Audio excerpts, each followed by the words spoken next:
Hello, good morning students. A very happy new year to all of you. आप सबको नए साल की बहुत बहुत शुभकामनाएं। ये नया साल आपके जीवन में बहुत खुशियां लेकर आए और जो भी आपने चाहा है वो आपको मिल जाए, यही हमारी कामना है, यही हमारी दुआ है आप सबके साथ। और हम लोग हमारे यूट्यूब चैनल पर आज से साइंस क्लास 10 साइंस का फर्स्ट चैप्टर स्टार्ट करने जा रहे हैं। जैसा हमने आपसे कहा है, हम आपके लिए इस समय जो रिवीजन टाइम है उसके लिए सभी टॉपिक्स को कवर करेंगे। इसी सीरीज में हम लोग आज साइंस का फर्स्ट चैप्टर लेके आए हैं, केमिकल रिएक्शन एंड इक्वेशंस। चलिए बिना टाइम वेस्ट किए हम लोग स्टार्ट करते हैं केमिकल रिएक्शन एंड इक्वेशन। तो स्टूडेंट, सबसे पहले मैं आपको इंट्रोडक्शन दे दूं केमिकल रिएक्शन क्या होती है। उससे पहले तो what is a chemical reaction, सबसे पहले हम लोग इस चीज को समझ लेते हैं। तो बच्चों, केमिकल रिएक्शन का मतलब होता है, मैं बोर्ड पे एक डेफिनेशन लिखता हूं, when two or more substances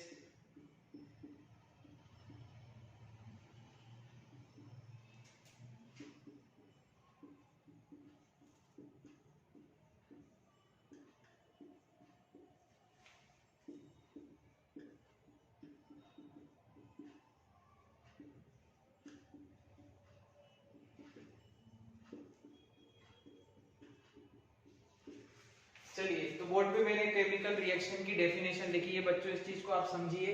when two or more substances combine और react with each other to form new products, जब भी कोई रिएक्शन होगी उसमें जो रिएक्टेंट्स होते हैं, बच्चों याद रखिएगा, जो भी हम लोग रिएक्शन लिखते हैं उसमें उसके लेफ्ट साइड पर होता है रिएक्टेंट और एरो के राइट साइड पर होता है प्रोडक्ट। तो इस साइड जो रिएक्टेंट होते हैं वो आपस में रिएक्शन करके कुछ नए नए प्रोडक्ट्स बनाएंगे। जो रिएक्शन में पार्टिसिपेट करेंगे, जो रिएक्शन आपस में करते हैं, उन्हें हम बोलते हैं रिएक्टेंट, और जो चीजें बनकर आती हैं उसको हम लोग बोलते हैं प्रोडक्ट। तो इस तरीके से हम लोग केमिकल रिएक्शन को डिफाइन करते हैं। अब हमें कैसे पता चलता है कि कोई केमिकल रिएक्शन हुई है या नहीं हुई है, तो उसके लिए कुछ तरीके हैं जिससे आप पता कर सकते हैं कि केमिकल रिएक्शन हुई है या नहीं हुई है। अगर केमिकल रिएक्शन हुई है तो इन चीजों में से कुछ चीजें आप लोगों को देखने को मिलेंगी। तो मैं आप लोगों को बोर्ड पे से केमिकल रिएक्शन की एक डेफिनेशन लिखी हुई है, आप लोग इसे नोट कर लीजिएगा। मैं आगे बढ़ता हूं।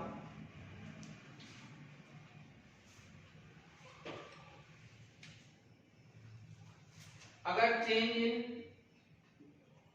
स्टेट हो रही है किसी भी कंडीशन में, या चेंज इन कलर आपको देखने को मिले,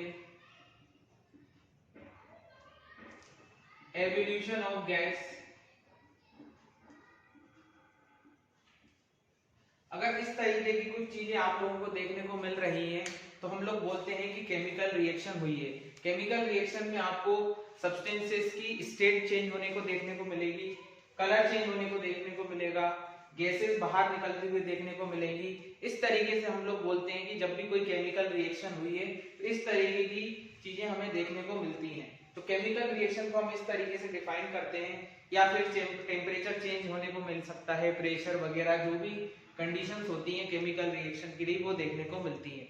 तो बच्चों, chemical reaction is how will you define it, is when two or more substances react with each other and form new products called chemical reaction, and these are the condition when chemical reaction takes place।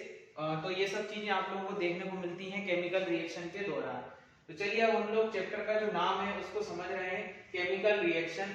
अब इसके बाद देखिए इसमें लिखा हुआ equation.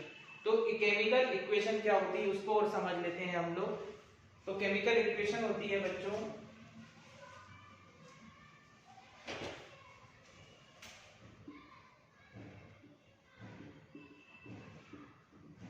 Chemical equation का मतलब होता है द सिंबॉलिक रिप्रेजेंटेशन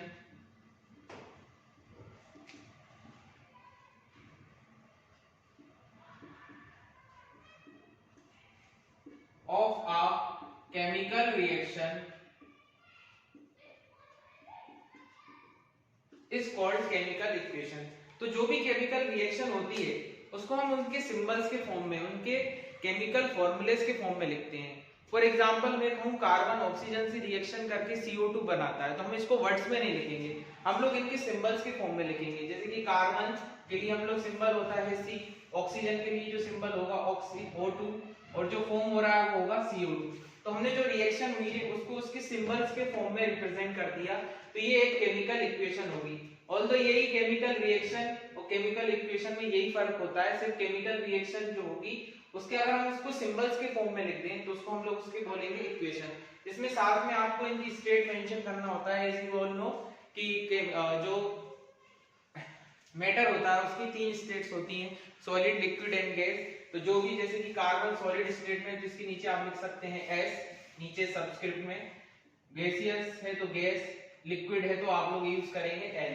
तो जो भी सब्सटेंस की या एलिमेंट की स्टेट होती है उसको आप लोग नीचे सबस्क्रिप्ट में ब्रैकेट में लिखा जाता है। सॉलिड के लिए आप S लिख सकते हैं, लिक्विड के लिए L और गैस के लिए आप लोग लिखेंगे G।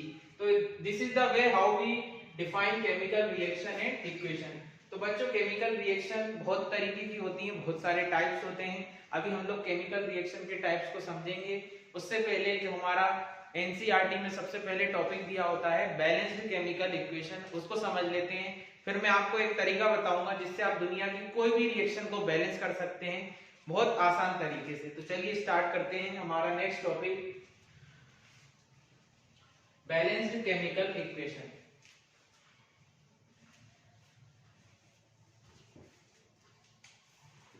तो चलिए सभी बच्चे अब हेडिंग लगाइएगा, balanced chemical equation.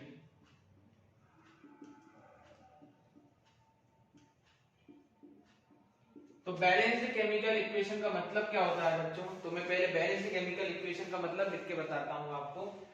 Uh reaction in which atoms of all elements are equal on the both sides से मेरा मतलब है रिएक्टेंट एंड प्रोडक्ट साइड।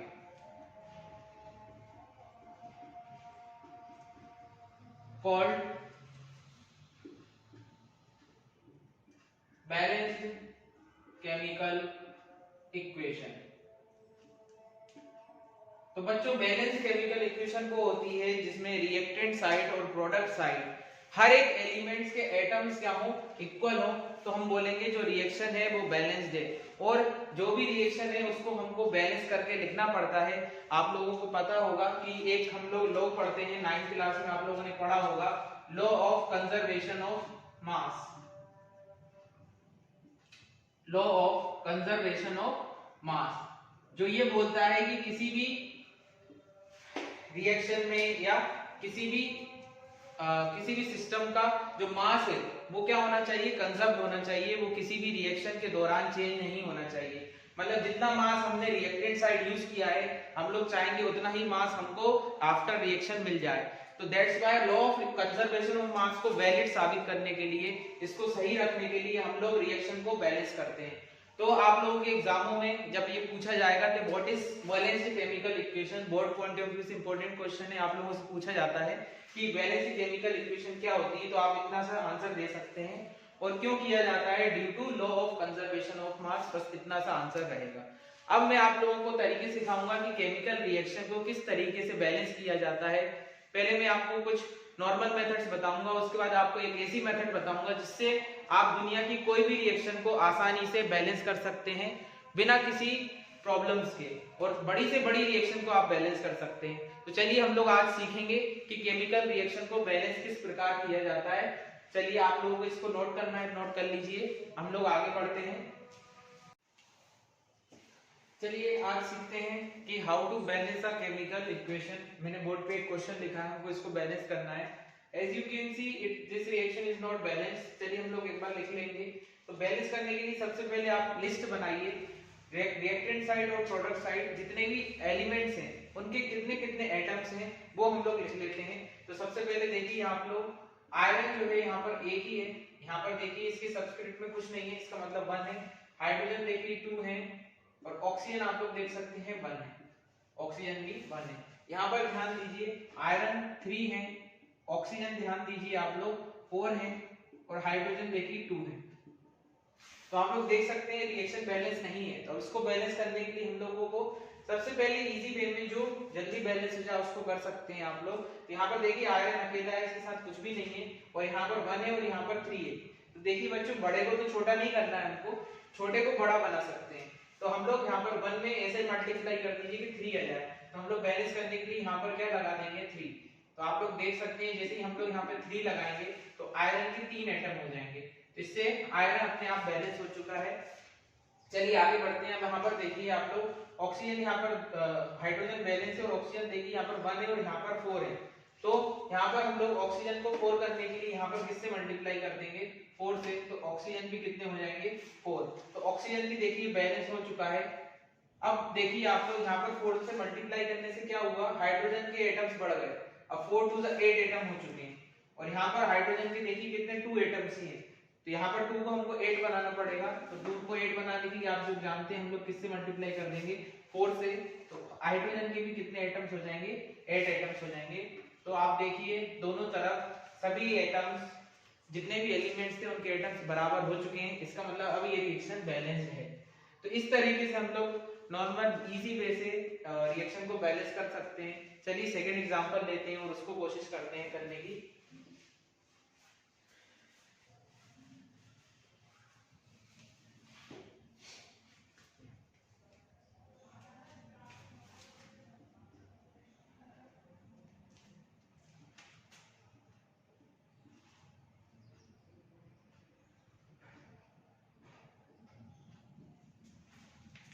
चलिए देखिए मैंने सेकंड एग्जांपल बोर्ड पे लिख दिया है। सबसे पहले आप लोग लिस्ट बना लीजिए। तो यहाँ पर देख सकते हैं आप लोग कार्बन के 1 एटम है, ऑक्सीजन देखिए यहाँ पर 2 एटम है और ऑक्सीजन 1 एटम यहाँ पर भी है। तो टोटल 3 एटम्स हो जाएंगे और हाइड्रोजन के 2 एटम्स है। तो यहाँ पर हमने इस साइड की लिस्ट बना ली है। अब हम लोग प्रोडक्ट साइड लिस्ट बनाते हैं। कार्बन देखिए आप लोग 6 है, हाइड्रोजन आप लोग देख सकते हैं 12 है और ऑक्सीजन आप लोग देखिए 8 है। 6 एटम्स यहाँ पर 2 एटम्स यहाँ पे, तो टोटल हो गए 8। तो अब हम लोग इस रिएक्शन को बैलेंस करते हैं। तो सबसे पहले आप लोगों को दिख रहा होगा कार्बन यहाँ पर 1 है और यहाँ पर 6 है। तो 1 को हम 6 बनाने के लिए किससे मल्टीप्लाई कर देंगे, यहाँ पर 6 से। तो कार्बन ऑटोमेटिक यहाँ पर कितने हो जाएंगे 6। लेकिन इससे क्या होगा, ये जो 6 हमने मल्टीप्लाई किया है वो ऑक्सीजन से भी मल्टीप्लाई हो जाएगा। तो 6 टू 12 और एक यहाँ पर पहले से, तो टोटल हो जाएगा 13। चलिए आगे बढ़ते हैं। अब आप लोग देखिए ऑक्सीजन हम लोग बैलेंस अभी नहीं कर पाएंगे क्योंकि ऑक्सीजन के यहाँ 8 एटम है और यहाँ पे 13 और 8 की टेबल में 13 नहीं आता। हम अभी रुक जाते हैं, हम लोग इसको बैलेंस करेंगे। हाइड्रोजन यहाँ पर 2 है और यहाँ पर देखिए 12 है। तो 2 को 12 बनाने के लिए किससे मल्टीप्लाई कर दिया जाता है 6 से। तो 6 से मल्टीप्लाई करने पे हाइड्रोजन अपने आप यहाँ पर 12 हो जाएंगे और ऑल हाइड्रोजन अपने आप बैलेंस हो जाएगा। तो कार्बन बैलेंस हो चुका है, हाइड्रोजन भी बैलेंस। तो ये 6 मल्टीप्लाई ऑक्सीजन से भी हो गया। तो आप लोग देख सकते हैं 12 एटम यहाँ पर है, ऑक्सीजन की 6 ये, तो टोटल 18 हो जाएंगे। अब यहाँ पर ध्यान दीजिए यहाँ पर केवल 8 एटम्स हैं, तो इसको भी हमको 12 करना है। तो आप लोग जानते हैं 8 की टेबल में 12 नहीं आता है और हम लोग यहाँ पर अब कुछ करेंगे भी नहीं क्योंकि ये रिएक्शन गड़बड़ा जाएगी। अगर यहाँ बैलेंस करने यहाँ आप कुछ लगा देंगे तो वो सबसे मल्टीप्लाई हो जाएगा। तो आप इसके साथ यहाँ पर कर लीजिए। आप लोग देख सकते हैं 12 एटम है और हमें 6 एटम्स और चाहिए। तो यहाँ पर 2 ऑलरेडी है, तो हम यहाँ पर किससे मल्टीप्लाई कर देंगे 3 से। तो 3 टू 6 और 12 ऑटोमेटिक 18 हो जाएंगे। तो आप देखिए इस तीनों एटम्स क्या हो चुके हैं इक्वल। इसका मतलब ये रिएक्शन हो चुकी है बैलेंस। हमने क्या किया यहाँ पर 6 लगा दिया, यहाँ पर 6 लगा दिया और यहाँ पर लगा दिया 3, जिससे ये रिएक्शन क्या हो गई बैलेंस हो गई। इस तरीके से आप रिएक्शन को बैलेंस कर सकते हैं। आप लोग अपनी बुक्स में देखिए, आप लोग एनसीईआरटी बुक्स में भी क्वेश्चंस दिए हुए हैं उसमें बैलेंस करने के लिए। तो आप लोग किसी भी क्वेश्चंस को सॉल्व कर सकते हैं इस तरीके से। तो चलिए स्टूडेंट्स, मैं अब आपको एक ऐसी मेथड बताऊंगा जिससे आप बड़ी बड़ी रिएक्शंस को सॉल्व करने में आसानी होगी।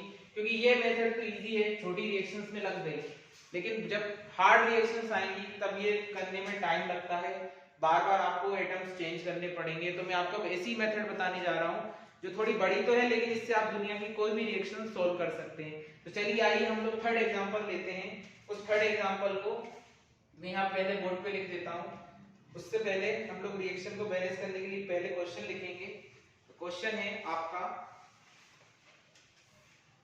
Na3PO4 plus KOH is equal to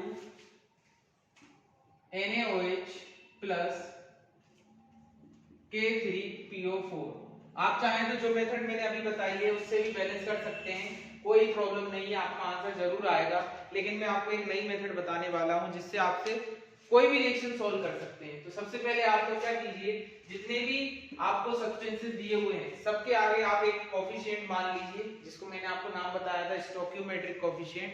आप सबको एक नाम दे दीजिए, जैसे सपोज मैं इसको नाम दे देता हूं A, इसको मैंने नाम दे दिया B, यहाँ पर लगा देता हूं मैं B, यहाँ पर हम लोग ले लेते हैं X और यहाँ पर हम लोग ले लेंगे Y, क्योंकि जो भी हम मल्टीप्लाई करते हैं वो स्टोइकियोमेट्रिक में ही करते हैं। तो सबसे पहले आप क्या किया कीजिए, जितनी भी रिएक्शन में जितने भी आपको कंपाउंड एलिमेंट जो भी दिया हुआ है सबके आगे आप कोई अल्फाबेट मान सकते हैं जो आपका मन करे। अब यहाँ पर दोनों तरफ कंपेयर कीजिए, यहाँ पर आप लोग देख सकते हैं सोडियम जो है Na, उसके 3 मॉलिक्यूल्स हैं और यहाँ पर हमने किससे मल्टीप्लाई किया है 3 से, तो ये हो जाएगा 3A। आप इसकी इक्वेशंस बनाते रहिए। और यहाँ पर देखिए सोडियम नहीं है, अब इक्वल उस साइड देखिए Na के यहाँ पर 1 है और हमने किससे मल्टीप्लाई किया है X से, तो 1 का मल्टीप्लाई X से करेंगे तो आ जाएगा X। Let this equation number 1। सबसे पहले आप इक्वेशंस बनाते चलिए। अब दूसरा एलिमेंट देखिए कौन है P यानी कि फास्फोरस। अब यहाँ पर आप देखिए फास्फोरस का एक एटम है और यहाँ पर किससे मल्टीप्लाई हो रहा है A से, तो यहाँ पर देखिए ये आएगा A। अब यहाँ पर देखिए आप लोग फास्फोरस नहीं है तो फास्फोरस के लिए हम फुल नहीं है तो हम लोग आगे इक्वल का साइन लगाते हैं। अब यहाँ पर देखिए फास्फोरस कहाँ पर है, यहाँ पर, और ये भी यहाँ पर 1 है और यहाँ पर किससे मल्टीप्लाई हो रहा है Y से, तो यहाँ पर हो जाएगा Y। This equation number 2। अब आगे बढ़िए। अब देखिए ऑक्सीजन, जितने भी एलिमेंट है सबको कवर कर लीजिएगा। ऑक्सीजन देखिए यहाँ पर 4 है और हमने मल्टीप्लाई किया A से, तो ये हो जाएगा 4A प्लस देखिए ऑक्सीजन यहाँ पर भी है, हमारा 1 था, यहाँ पर हमने किससे मल्टीप्लाई किया है B से, तो ये हो जाएगा B इज इक्वल टू, यहाँ पर ऑक्सीजन देखिए एक एटम, यहाँ पर किससे मल्टीप्लाई X से, X, और यहाँ पर देखिए ये 4 है और ये Y, तो क्या हो जाएगा X plus 4Y। This equation number 3। अब और भी एलिमेंट्स बचे हुए हैं, देखिए सोडियम हो चुका है, फास्फोरस हो चुका है, ऑक्सीजन, पोटेशियम और हाइड्रोजन बचे हैं। तो पोटेशियम देखिए यहाँ पर तो है नहीं, यहाँ पर पोटेशियम का मॉलिक्यूल कितना हो जाएगा B, क्योंकि एक ही था, इज इक्वल टू, वहां पर देखिए 3 है और ये y से मल्टीप्लाई तो हो जाएगा 3y। इस इक्वेशन को नाम दीजिए 4। अब लास्ट हाइड्रोजन देखिए यहाँ पर एक ही और इससे किससे मल्टीप्लाई किया हमने B से, और यहाँ पर हाइड्रोजन देखिए यहाँ पर एक ही है और किससे मल्टीप्लाई किया हमने X से, तो B इज इक्वल टू आ जाएगा X। This equation number 5। तो बच्चों सबसे पहले आप सभी एलिमेंट्स को कवर करते हुए इक्वेशंस बना लीजिए और जितने भी हमारे वेरिएबल थे उनकी वैल्यूज फाइंड कीजिए। यहाँ पर देखिए A, B, X और Y की वैल्यू हमको चाहिए और हमारा आंसर आ जाएगा। अब जरा हम लोग कैसे सोल्व करना है इन इक्वेशंस को। सबसे पहले आप किसी भी चीज को 1 मान लीजिए, जो भी आपका मन कर रहा हो A, B, X, Y, जो आपका मन करे उसको आप एक 1 मान लीजिए। तो यहाँ पर हम लोग किसी को भी 1 मान सकते हैं, जैसे कि मुझे यहाँ पर देखने को मिल रहा है कि X मानने से 2 चीजें सोल्व जल्दी हो जाएंगी, या A मान सकते हैं आप, A से भी 2 चीज सोल्व हो रही हैं। चलिए A को हम 1 मान लेते हैं, आप किसी को भी 1 मान सकते हैं, कोई प्रॉब्लम नहीं है, फाइनल आंसर सेम आएगा। तो हमने A को मान लिया है 1, तो बच्चों A को 1 मानने से क्या होगा, अगर A की वैल्यू हम यहाँ पुट कर दें फर्स्ट इक्वेशन में, तो x इक्वल टू क्या हो जाएगा 3 into 1, तो x की वैल्यू आ जाएगी 3। तो a की वैल्यू 1 आ चुकी है, मान ली हमने, x की वैल्यू आ गई 3। अगर हम x की वैल्यू को यहाँ पुट कर दें फिफ्थ इक्वेशन में, तो आप लोग देख सकते हैं b इज इक्वल टू भी हो जाएगा 3, क्योंकि b किसके बराबर है, x के बराबर, तो 3 रख दिया तो b भी कितना हो जाएगा 3। तो देखिए a आ चुका है, x आ चुका है, b बचा y लाने के लिए आप यहाँ पर पुट कर दीजिए a की वैल्यू को। अगर a की वैल्यू हम यहाँ पुट करते हैं तो a की वैल्यू 1 है तो y भी कितना हो जाएगा 1। तो देखिए चारों वेरिएबल आ चुके हैं, मतलब हमने जहां जहां आंसर माने थे उसको अब हम लोग वहां पर रख देंगे। तो यहाँ पर देखिए a की वैल्यू 1 थी तो यहाँ पर आएगा 1, तो मैं इसको मिटा देता हूँ, यहाँ पर आएगा 1 लिखने की जरूरत नहीं है आप लोगों को। b की वैल्यू देखिए 3 आई है तो हम लोग इसको यहाँ पर रख देंगे 3। x की वैल्यू देखिए 3 आई है तो हम यहाँ पर भी रख देंगे 3, और y की वैल्यू देखिए बच्चों सॉरी ये बाई की वैल्यू थी, ठीक है सॉरी, तो बाई की वैल्यू भी देखिए आ चुकी है 1। तो यहाँ पर हमारा आंसर कंप्लीट। देखिए कितने सिंपली तरीके से हमने आंसर निकाल लिया। अब आप चेक कर लीजिए रिएक्शन ऑटोमेटिक बैलेंस हो चुकी है। तो this is the way how you can balance any type of chemical reaction. जब बड़ी बड़ी रिएक्शंस आएंगी तब ये पैटर्न करना अच्छा रहेगा। जैसे ये रिएक्शन भी ज्यादा टफ नहीं थी क्योंकि सिर्फ यहाँ पर 3 से मल्टीप्लाई हुआ है और यहाँ पर 3 से। आप देख सकते हैं सोडियम यहाँ पर 3 है, यहाँ पर भी 3 है। फास्फोरस देखिए यहाँ पर 1 है, यहाँ पर भी 1 ही है। ऑक्सीजन देखिए आप लोग 4 यहाँ पर 3 यहाँ पर, तो 7। तो यहाँ पर भी देखिए 4 यहाँ है 3 यहाँ है 7। पोटेशियम देखिए 3 है, यहाँ पर भी 3 है। हाइड्रोजन देखिए यहाँ पर 3 है, यहाँ पर भी देखिए H का मल्टीप्लाई 3 है। ऑटोमेटिक रिएक्शन हो चुकी है बैलेंस। इस तरीके से हम लोग इस मेथड से किसी भी रिएक्शन को बैलेंस कर सकते हैं। चलिए आइए एक रिएक्शन और लेते हैं, उसको और समझते हैं, फिर हम लोग आगे टॉपिक पे आएंगे। चलिए नेक्स्ट एग्जांपल मैंने बोर्ड पे लिख दिया है, इसको सॉल्व करते हैं। नॉर्मल मेथड से भी कर सकते हैं, नहीं तो अभी जो मैं आपको मेथड बता रहा था उससे करेंगे। तो चलिए हम लोग यहाँ पर कुछ मान लेते हैं। तो यहाँ पर देखिए B है, C भी है, तो इधर ऐसी चीज लिखिए जो यहाँ ना हो। तो अपन यहाँ X और Y मान लेते हैं, कुछ भी मान सकते हैं जैसा मैंने आपको कहा था। यहाँ पर आप ले लीजिए A यहाँ, या फिर यहाँ पर ले लेते हैं हम लोग P और यहाँ पर लेते हैं हम Q। तो चलिए हम लोग आगे बढ़ते हैं। सबसे पहले कंपेयर करेंगे इक्वेशंस को। आप देखिए यहाँ पे C का 1 है और यहाँ पर मल्टीप्लाई X से हो रहा है, तो ये हो जाएगा X इज इक्वल टू, यहाँ पर C नहीं है, यहाँ पर देखिए C का एक ही मॉलिक्यूल है और P हो गया, तो X इज इक्वल टू आ गया P। इसको कर देते हैं हम इक्वेशन नंबर फर्स्ट। आगे बढ़ते हैं, X इक्वल टू P। अब देखिए फ्लोरीन जो है C कार्बन का है, फ्लोरीन देखिए यहाँ पर 4 है और किससे मल्टीप्लाई हो रहा है X से, तो 4X। यहाँ पर नहीं है, यहाँ पर फ्लोरीन देखिए यहाँ पर नहीं, यहाँ पर है 2 है और किससे मल्टीप्लाई हुआ Q से, तो 2Q is equal to number second. तो ये दो इक्वेशन बन गई है। अब देखिए बस एक ही चीज और बची हुई है, Br को हम ब्रोमीन बोलते हैं। 2 है मल्टीप्लाई Y से हुआ तो ये हो गया 2Y इज इक्वल टू, यहाँ पर देखिए 4P। ये इक्वेशन नंबर आ चुकी है आप लोगों की 3। तो तीनों इक्वेशन बन चुकी हैं। अब आप लोग सबसे पहले मैंने सिखाया था किसी को भी 1 मान लीजिए, आप जिसको मन चाहे उसको 1 मान सकते हैं, कोई प्रॉब्लम नहीं है। मैं x को 1 मान लेता हूं, तो लेट करेंगे हम लोग x इज इक्वल टू 1। तो x की वैल्यू हमने 1 मान ली। अगर x को मैं यहां पुट कर दूं फर्स्ट में, तो आप देख सकते हैं x और p बराबर है, तो p की वैल्यू भी क्या हो जाएगी 1। x हमने लेट कर ही लिया है। अब यहां पर देखिए x की वैल्यू को आप यहां पुट कर दीजिए सेकंड इक्वेशन में, तो 4 into 1 is equal to 2Q। तो आप देख सकते हैं 4 is equal to 2Q, तो यहाँ से Q की वैल्यू आ जाएगी 4/2 यानी 2 से डिवाइड हो जाएगा, तो Q की वैल्यू भी आ चुकी है। अब आप लोग की बची है y, तो यहाँ पर रख दीजिए, यहाँ पर रखने से क्या होगा, तो 2y is equal to 4p।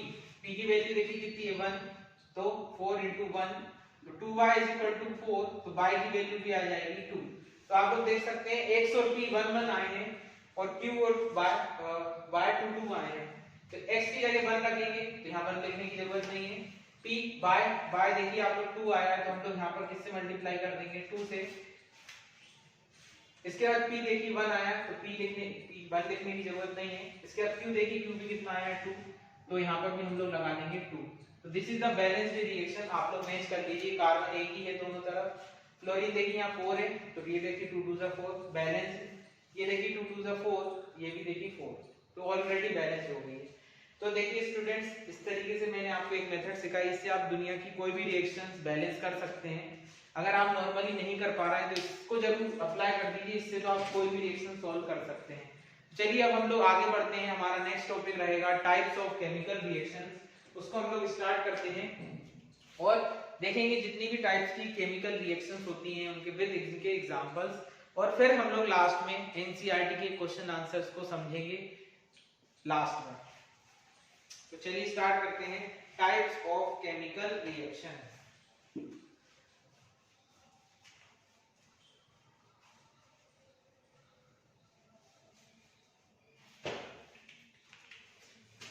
तो सभी बच्चे हेडिंग लगा लीजिएगा टाइप्स ऑफ केमिकल रिएक्शन। तो जितनी भी केमिकल रिएक्शंस हैं हमारे सिलेबस में, मैं आपको उनकी डेफिनेशन और उनके एग्जांपल्स बताऊंगा। आप लोग लिख लीजिएगा, नोट कर लीजिएगा। बहुत इजी लैंग्वेज में, जितना मुझसे इजी हो सकता है मैं उतनी इजी लैंग्वेज में आपको लिखवा दूंगा। तो चलिए टाइप्स स्टार्ट करते हैं। तो सबसे पहली जो रिएक्शन है वो होती है कॉम्बिनेशन रिएक्शन। कॉम्बिनेशन रिएक्शन, तो कॉम्बिनेशन रिएक्शन क्या होती है बच्चों? कॉम्बिनेशन का मतलब होता है जुड़ना, दो चीजों का आपस में जुड़ना। मान लीजिए कोई रिएक्टेंट है ए और उसने रिएक्शन करी बी से, तो वो दोनों आपस में जुड़कर बना लेंगे ए बी। समझ में आया? देखिए ए और बी दो चीजें थी, इन्होंने आपस में जुड़कर क्या बना लिया? A B. मान लीजिए तीन रिएक्टेंट हैं A plus B plus C, तो ये आपस में जुड़कर क्या बना लेंगे? A B C. तो इस तरीके की जब भी आपको कोई रिएक्शन देखने को मिले जिसमें रिएक्टेंट दो या दो से ज्यादा हो लेकिन प्रोडक्ट केवल एक हो, तो ऐसी रिएक्शंस को हम लोग बोलते हैं कॉम्बिनेशन रिएक्शन। इसको हम लोग इस तरीके से डिफाइन करेंगे, a reaction in which two or more reactants combine to form only one product called combination reaction। reactants की जगह आप substances या compounds जो लिखना चाहें लिख सकते हैं। तो इस तरीके से हम लोग डिफाइन करते हैं कॉम्बिनेशन रिएक्शंस को। आइए इसका एक एग्जांपल लेके देखते हैं। जैसे का एग्जांपल दिया हुआ है C+O2 gives CO2। इनकी स्टेट्स मेंशन जरूर कीजिएगा, कार्बन सॉलिड, ऑक्सीजन गैस। यहाँ पर देखिए आप लोग दो रिएक्टेंट थे हमारे पास, कार्बन एक ऑक्सीजन, लेकिन यहाँ पर जो बनने वाला प्रोडक्ट है वो केवल एक ही है, CO2। तो इस तरीके की जो रिएक्शंस होती हैं जिसमें सभी एटम्स क्या हो जाते हैं? कंबाइन हो जाते हैं और जुड़कर एक ही मॉलिक्यूल बनेगा प्रोडक्ट का, तो हम उसको बोलते हैं कॉम्बिनेशन रिएक्शन। और भी बहुत सारे एग्जांपल्स हो सकते हैं इन रिएक्शन के, जैसे कि जो वाटर फॉर्मेशन होता है H2+O2 gives H2O। तो आप लोग जानते हैं H2 गैस है, O2 गैस है, H2O किस स्टेट में होगा? लिक्विड। देखिए हाइड्रोजन और ऑक्सीजन ने कंबाइन होकर क्या बना लिया? H2O। ऑल्दो ये रिएक्शन बैलेंस नहीं है, तो हम लोग इसको बैलेंस करने के लिए यहाँ पर हमको क्या करना पड़ेगा? 2 लगाना पड़ेगा, और यहाँ पर भी हमको क्या लगाना पड़ेगा? 2। तो अभी ये रिएक्शन बैलेंस हो जाएगी। आप लोग एग्जाम में जो भी रिएक्शन लिखें उसे बैलेंस करके लिखिएगा, लिखना, ताकि आपको फुल मार्क्स मिले। तो इस तरीके से कॉम्बिनेशन रिएक्शन होती है जिसमें जितने भी एलिमेंट्स हैं वो आपस में जुड़कर एक प्रोडक्ट बनाते हैं। तो हम लोग बोलते हैं रिएक्शन में क्या हुआ है? कॉम्बिनेशन हुआ है। तो इस तरीके से बहुत सारी रिएक्शंस हैं, आप लोग अपनी अपनी बुक्स में देखिएगा, और भी रिएक्शंस मिलेंगी आपको। चलिए हम लोग आगे बढ़ते हैं और देखते हैं सेकंड टाइप की हमारी केमिकल रिएक्शन, जो है डीकंपोजिशन रिएक्शन।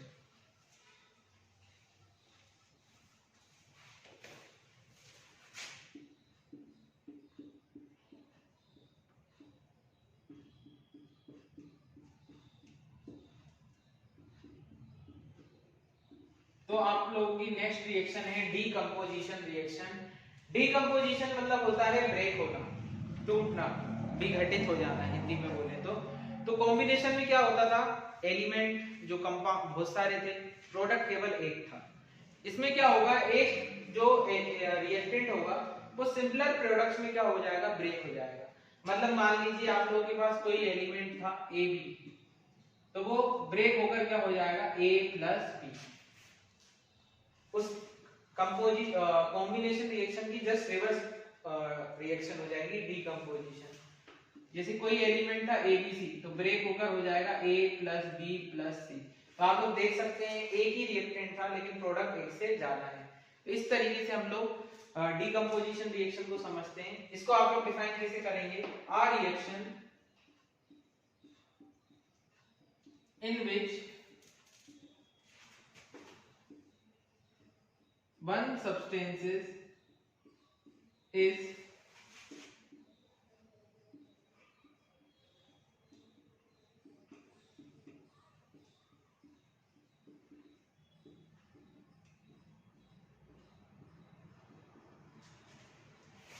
Similar products. कोई एक सब्सटेंस ब्रेक डाउन हो जाएगा to or more similar substances में, तो हम लोग बोलेंगे कैसी रिएक्शन हुई है? डीकंपोजिशन रिएक्शन हुई है। तो इस तरीके से हम लोग डिफाइन करते हैं डीकंपोजिशन रिएक्शन को। And you can see that decomposition reaction is opposite to the combination reaction. ठीक है, तो इसका हम लोग एग्जांपल समझे। तो मैं इसका एक एग्जांपल आपको बताता हूं। जैसे इसका एग्जांपल है CaCO3 कैल्शियम कार्बोनेट।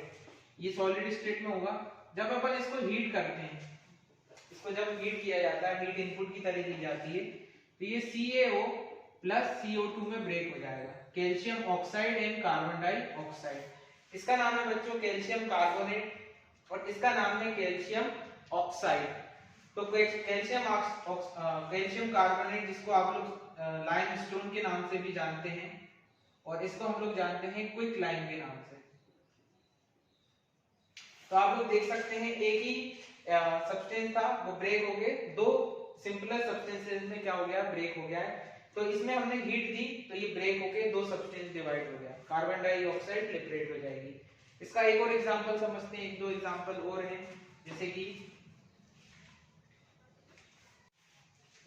चलिए इसका सेकंड एग्जांपल समझते हैं जो दिया हुआ है FeSO4 सॉलिड ब्रेक्स डाउन। जब इसको हम हीट करते हैं तो ये ब्रेक होके Fe2O3 plus SO2 plus SO3 में बन जाएगा। ये सॉलिड, ये गैस और ये गैस। तो बच्चों आप लोग देख सकते हैं जो FeSO4 है, जब उसको हीट किया गया तो उसने क्या बना लिया, Fe2O3 plus SO2 plus SO3। मैं आपको इनके नाम बताना चाहूंगा। इसका नाम है बच्चों फेरस सल्फेट और इसका नाम है फेरिक ऑक्साइड। इसका नाम है बच्चों सल्फर डाइऑक्साइड और इसका नाम है सल्फर ट्राइऑक्साइड। केमिस्ट्री में दो को डाई बोला जाता है और तीन को ट्राई। तो सल्फर डाइऑक्साइड और ये सल्फर ट्राइऑक्साइड। तो देखिए आप लोग, ये एक सब्सटेंस तीन सिंपलर सब्सटेंस में क्या हो गया, ब्रेक हो गया। तो this is also a example of decomposition reaction. चलिए बच्चों, अब मैं इसमें आपको एक चीज बताना चाहूंगा कि पिछले वाली जो रिएक्शंस थी उनमें कुछ ऐसी रिएक्शंस भी होंगी जिसमें हीट रिलीज हो रही होगी और आप लोग देख सकते हैं इनमें हम लोग हीट देना पड़ रहा है। जब इन सब्सटेंसेस को हम क्या कर रहे हैं, हीट कर रहे हैं, तब जाके ये सिंपलर सब्सटेंस में ब्रेक हो रहे हैं। ऐसे अपने आप में नहीं हो जाएंगे, इनको आपको हीट इनपुट की तरह देना पड़ेगा। तो इससे भी दो रिएक्शंस और बनती हैं जिनको हम बोलते हैं exothermic reaction and endothermic reaction. तो मैं आप लोगों को उनके बारे में भी बता दूं यहीं पर, जो हमारी थर्ड और फोर्थ रिएक्शन हो जाएंगी। जो थर्ड रिएक्शन है वो आपकी है एक्सोथर्मिक रिएक्शन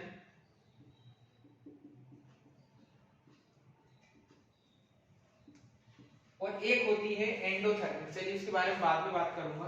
तो एक्सोथर्मिक रिएक्शन वो होती है जिसमें हीट रिलीज होती है। क्या होती है बच्चों, हीट रिलीज होती है।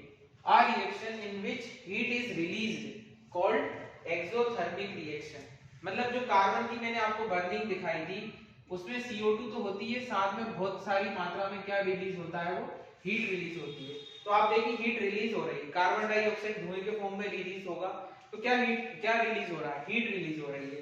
तो ऐसी रिएक्शन जिनमें हीट रिलीज होती है या एनर्जी, जिसको आप लोग एनर्जी भी बोल सकते हैं, केमिस्ट्री में हीट एनर्जी लिखा रहता है। तो इस तरीके की रिएक्शन जिसमें हीट रिलीज होती है उसको हम लोग बोलते हैं एक्सोथर्मिक। और जो फोर्थ टाइप की आपकी रिएक्शन है वो होगी एंडोथर्मिक रिएक्शन। तो एंडो का मतलब होता है बच्चों हीट इनपुट की तरह देना, मतलब हीट एब्जॉर्ब करना। तो इसमें हीट क्या होती है, एब्जॉर्ब होती है। जो आप लोग को मैंने अभी एग्जांपल दिए CaCO3 वाला, जिसको हीट करने पे क्या बना CaO प्लस CO2, या FeSO4 वाला जिसको हीट करने पे क्या बना Fe2O3 plus SO2 plus SO3। ये सभी रिएक्शन एंडोथर्मिक के एग्जांपल भी हैं, क्योंकि ऊपर वाली जो रिएक्शन है उसमें हीट रिलीज हो रही है, that's why it is called exothermic reaction. And जो नीचे वाली रिएक्शन है उसमें हीट एब्जॉर्ब हो रही है, आपको हीट इनपुट की तरह देना पड़ती है। तो ऐसी रिएक्शंस को बोलते हैं हम लोग एंडोथर्मिक रिएक्शन। बच्चों इंपॉर्टेंट रिएक्शंस हैं, डेफिनेशंस आप लोगों को बोर्ड के पॉइंट ऑफ व्यू से सभी याद होनी चाहिए। कॉम्बिनेशन, डीकंपोजिशन, एक्सोथर्मिक, एंडोथर्मिक, ये रिएक्शंस आपको बोर्ड में पूछी जाती हैं। तो आपको बिल्कुल डेफिनेशन प्लस उनके एग्जांपल्स याद होने चाहिए, तभी आपको फुल मार्क्स मिलेंगे। तो चलिए मैंने आपको 4 रिएक्शन समझा दिए, इन 2 रिएक्शंस को आप लोग ध्यान रखिएगा। एक्सो मतलब बाहर निकलना, देखिए थर्मिक का मतलब हीट हो गया, केमिस्ट्री में थर्मो थर्मिक इनका मतलब हीट या एनर्जी होता है। एक्सो मतलब रिलीज और एंडो मतलब एब्जॉर्ब। इस तरीके से आप लोग याद रख सकते हैं। एक्सो मतलब हो गया रिलीज और एंडो मतलब हो जाएगा एब्जॉर्ब, क्योंकि दोनों में एक वर्ड तो कॉमन है, थर्मिक। थर्मिक का मतलब होता है हीट।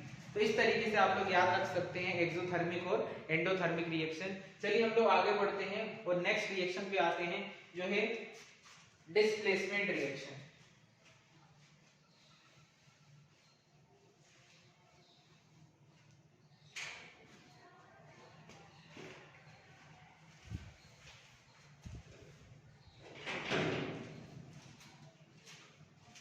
तो चलिए बच्चों, फिफ्थ हेडिंग लगाइएगा आप लोग, displacement reaction.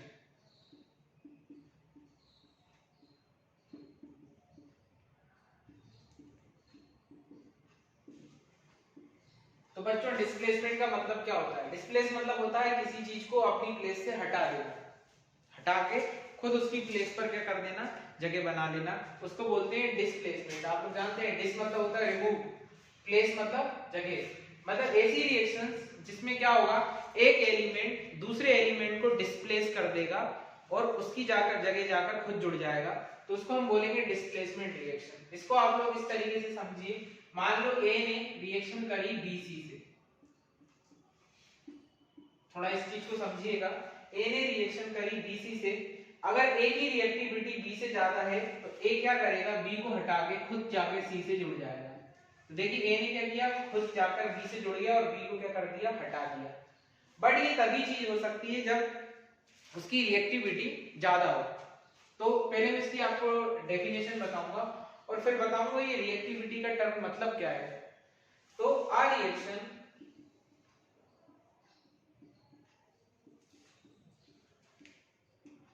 in which more reactive element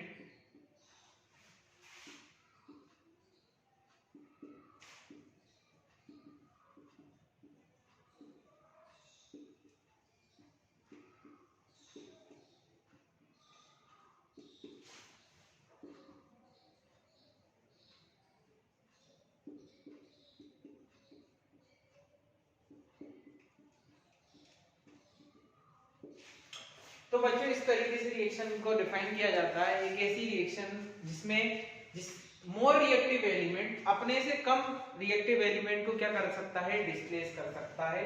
तो हम बोलेंगे ऐसी रिएक्शंस को डिस्प्लेसमेंट रिएक्शन। अब हमें कैसे पता चलेगा कोई एलिमेंट किससे ज्यादा रिएक्टिव है या नहीं है? तो इसके लिए आप लोगों को थर्ड चैप्टर में एक सीरीज मिलेगी, एक नाम दिया होगा द रिएक्टिविटी सीरीज। उसको आपको थोड़ा याद रखना पड़ेगा, दिमाग में बिठाना पड़ेगा। उस सीरीज को मैं यहाँ लिखता हूँ, फिर हम लोग देखेंगे कौन सी रिएक्शन पॉसिबल है या फीजिबल है, जो और कौन सी रिएक्शन फीजिबल नहीं है।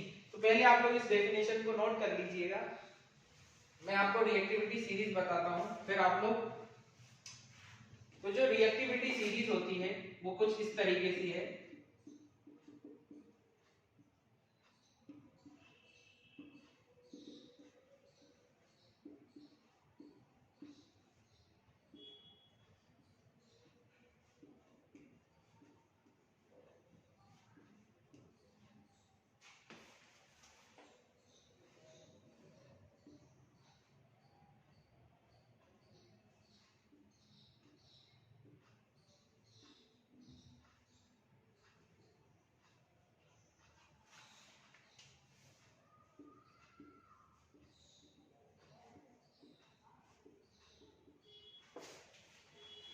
तो बच्चों ये एक सीरीज है जिसको हम बोलते हैं रिएक्टिविटी सीरीज। इसमें ऊपर से नीचे आने पर रिएक्टिविटी डिक्रीज कर दी जाती है।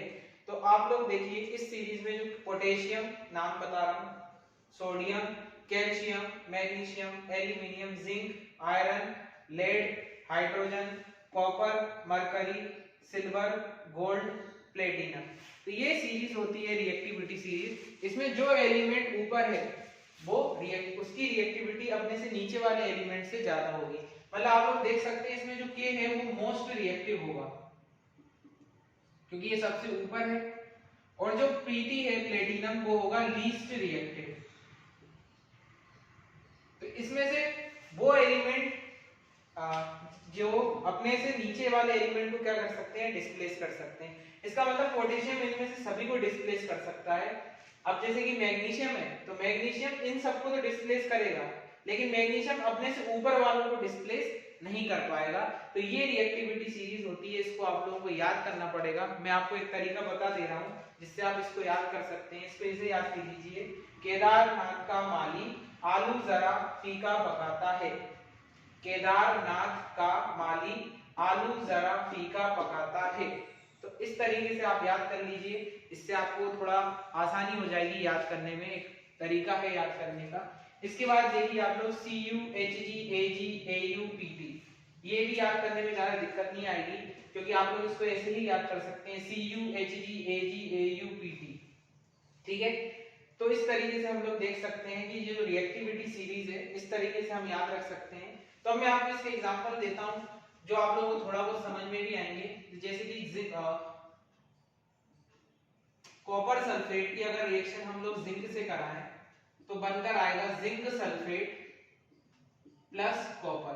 तो आप लोग देख सकते हैं जिंक ने कॉपर को डिस्प्लेस करके खुद जुड़ गया है, और हो सकता है क्योंकि देखिए जिंक रिएक्टिविटी सीरीज में ऊपर है, ये हाइड्रोजन के नीचे आएंगे सारे। देखिए जिंक ऊपर है कॉपर नीचे, मतलब ये रिएक्शन सही लिखी हुई है क्योंकि जो कॉपर सल्फेट होता है वो ब्लू कलर का होता है और जो जिंक सल्फेट होता है वो आपका कलर नहीं होता, उसका वो व्हाइट कलर या कलरलेस ही दिखाई देगा आपको। ठीक है, तो इसमें क्या हो गया, इसमें जिंक ने कॉपर को क्या कर दिया, डिस्प्लेस कर दिया। और इसके और भी एग्जांपल हो सकते हैं, जैसे कि CuSO4 की रिएक्शन अगर आप आयरन से कराएंगे तो क्या बनेगा, FeSO4 प्लस Cu। तो देखिए यहाँ पर भी आयरन ने कॉपर को क्या कर दिया है, डिस्प्लेस कर दिया है। कर सकता है देखिए कॉपर नीचे है और आयरन थोड़ा ऊपर है, इसके नीचे ही आएंगे ये सब। तो आयरन ने कॉपर को क्या कर दिया, डिस्प्लेस। ये ब्लू कलर का और ये ग्रीन कलर का होता है। आप लोग की लेफ्ट में अगर ये चीजें रखी हो तो आप लोग देख सकते हैं, आप लोग इनके पाउडर जो फॉर्म में होंगे, ये ब्लू कलर का मिलेगा आपको, ये ग्रीन कलर का मिलेगा। तो इस तरीके से ये रिएक्शंस हैं। हाँ, अपने से कम वालों को कोई रिएक्शन नहीं कर सकती। अगर आपसे कोई ये पूछ ले कि ZnSO4 plus Cu is equal to CuSO4 plus Zn, तो दिखने में तो हमको लग रहा है कि डिस्प्लेसमेंट हो रहा है, बट ये रिएक्शन फीजिबल नहीं होगी क्योंकि देखिए जिंक कॉपर को डिस्प्लेस नहीं कर सकता क्योंकि जिंक की रिएक्टिविटी कॉपर से ज्यादा है। कॉपर की रिएक्टिविटी कम है तो वो जिंक को डिस्प्लेस नहीं कर पाएगा। इसलिए बोल रहा हूँ ये सीरीज आपको दिमाग में रखनी होगी, तभी आप पहचान पाएंगे कि कौन एलिमेंट किसको डिस्प्लेस कर सकता है। तो ये रिएक्शन होती है डिस्प्लेसमेंट। आपको इसमें रिएक्टिविटी सीरीज याद करनी पड़ेगी। आपको मेटल और नॉन मेटल में मैं जब आएगा तब फिर से पढ़ाऊंगा, लेकिन आपको आज ही बता दिए तो आप इसको याद कर लीजिए ताकि आपको डिस्प्लेसमेंट रिएक्शन पहचानने में आसानी हो। क्योंकि आपको अगर क्वेश्चंस आते हैं, जैसे कोई ऑब्जेक्टिव में क्वेश्चन आ गया कि आइडेंटिफाई कीजिए, तो वो चारों रिएक्शन जो दें डिस्प्लेसमेंट के ही देंगे, लेकिन उसमें से कुछ रिएक्शन फीजिबल होंगी और कुछ रिएक्शन फीजिबल नहीं होगी। सिर्फ एक ही फीजिबल होगी। फीजिबल मतलब जो पॉसिबल है, जैसे कि ये पॉसिबल नहीं है, हालांकि ये दिखने में डिस्प्लेसमेंट है लेकिन ये रिएक्शन फीजिबल नहीं है, हो ही नहीं पाएगी क्योंकि कॉपर जिंक को डिस्प्लेस नहीं कर सकता। तो आप लोग बोर्ड एग्जाम्स की तैयारी कर रहे हैं तो ऐसे क्वेश्चंस भी याद रखिएगा।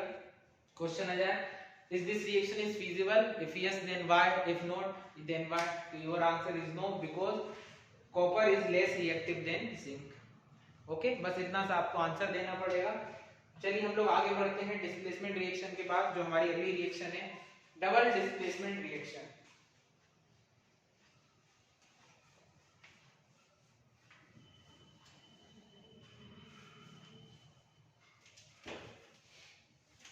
चलिए तो सिक्स्थ हेडिंग लगाइएगा बच्चों।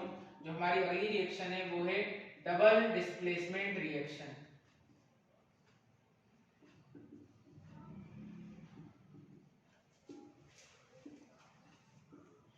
अब आप लोग इस वर्ड को थोड़ा बहुत समझ पा रहे होंगे, मतलब डिस्प्लेसमेंट तो होगा, मतलब डबल मतलब आपको एक एग्जांपल के थ्रू समझाता हूं मैं। एक एग्जांपल देखिए, मान लीजिए कोई ए बी है और उसने रिएक्शन करी सी डी से, तो ए सी की जगह पे आ जाएगा और सी किसकी जगह पे आ गया, पी की जगह पे। मान लीजिए ऐसा हो जाए तो देखिए डबल डिस्प्लेसमेंट हुआ। ए के सी किसकी जगह पर आ गया, बी की जगह पर, और बी किसकी जगह पे चला गया, सी की जगह पर, मतलब डबल डिस्प्लेसमेंट। इसका मतलब ऐसे बोलते हैं हम लोग आयंस एक्सचेंज हो जाएंगे, आपस में क्या कर लेंगे, एक दूसरे को चेंज कर लेंगे। इसको इसी तरीके से डिफाइन किया जाता है, a reaction in which ions are exchanged called double displacement reaction।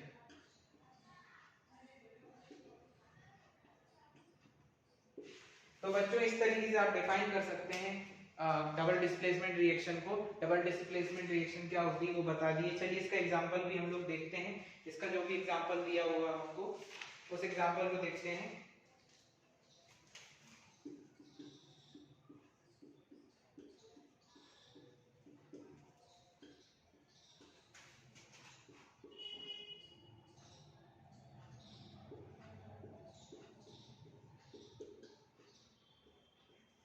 तो चलिए इस एग्जांपल को देखिए, Na2SO4 सब लोग जानते होंगे, सोडियम सल्फाइड, बेरियम क्लोराइड, ये है बेरियम सल्फेट, और NaCl आप जानते हैं सोडियम क्लोराइड नॉर्मल सॉल्ट।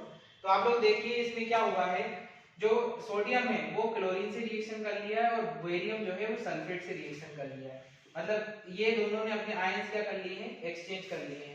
तो ये रिएक्शन हुई जिसमें आयंस क्या हो गए हैं, आपस में एक्सचेंज हो गए हैं। ये ऑल्दो ये सभी चीजें एक्वस स्टेट में आपको मिलेंगी, मैंने एक्वस नहीं लिखा, आप लोग लिख सकते हैं चाहे तो एक्वस स्टेट के बारे में। और मैं आप लोगों को बताना चाहूंगा एक्वस स्टेट का मतलब होता है उस चीज में पानी मिला हुआ है, जैसे सोडियम क्लोराइड नमक है वो, तो वो पाउडर फॉर्म में होगा, उसको अपन वाटर में डाल दीजिए वो किस स्टेट में हो जाएगा, एक्वस। एक्वस मतलब हिंदी में बोला जाए तो जलीय, एक्वस सॉल्यूशन, जलीय विलयन है ना, जिसमें पानी मिला हुआ हो, तो एक्वस स्टेट है ना। तो इसमें देखिए आप लोग आयंस एक्सचेंज हो गए, एक दूसरे की जगह पर चले गए, तो इसको हम लोग बोलेंगे डबल डिस्प्लेसमेंट रिएक्शन। चलिए हम लोग आगे बढ़ते हैं और नेक्स्ट रिएक्शन को देखते हैं।